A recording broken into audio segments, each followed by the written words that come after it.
છેલૈયા રે કુંવર ખમા ખમા હે તને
સગાવતી અને સગાસા આવેલા સાધુને એમ કહે છે કે પ્રભુ જમી લીધું.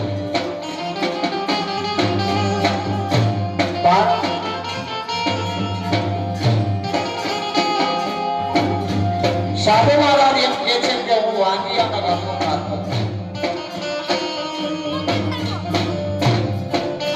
તો સગાવતી મનમાં વિચાર કરે છે કે હું આંગણી ક્યાં છું.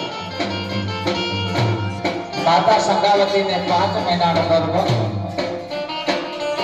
અને મા સગાવતી હાથ મારીને ઉભા થાય છે અને હાથની અંદર એક સત્ય હથિયાર લઈ અને પેટમાં મારવા જાય છે. અખિલ બ્રહ્માંડનો નાથ પરમાત્મા પ્રગટ થાય છે.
પરમાત્મા સગાવતીને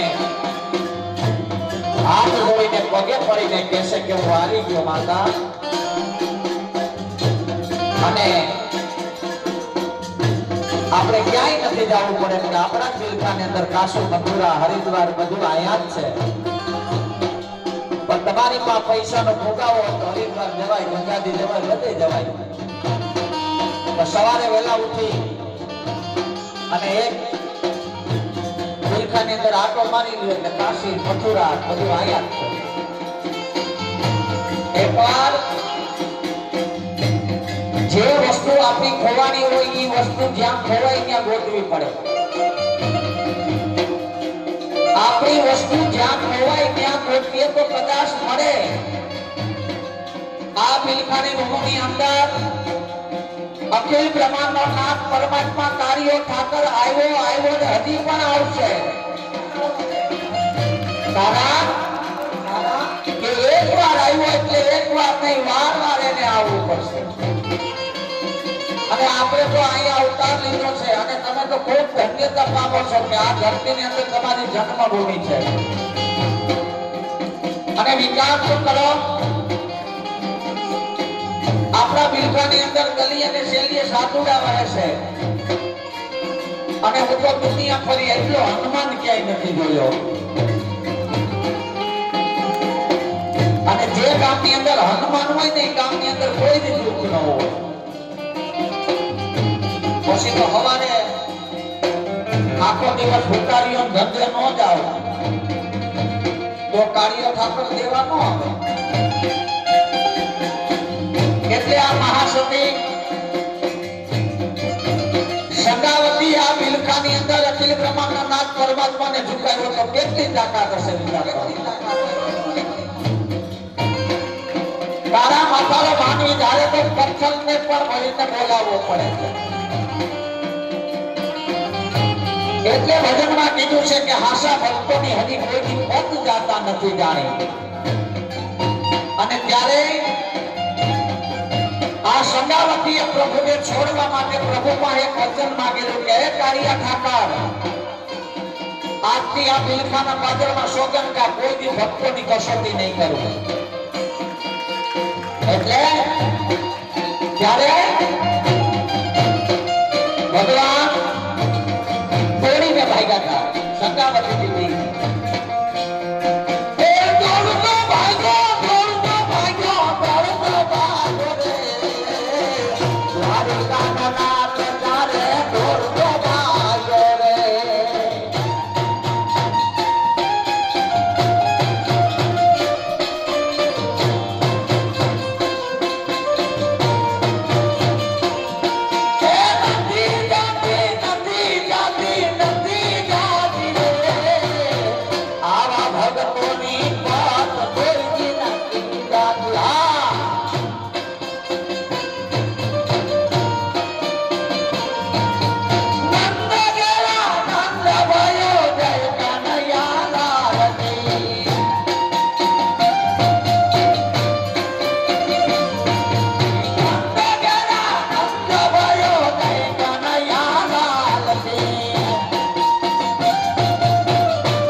પેલા તો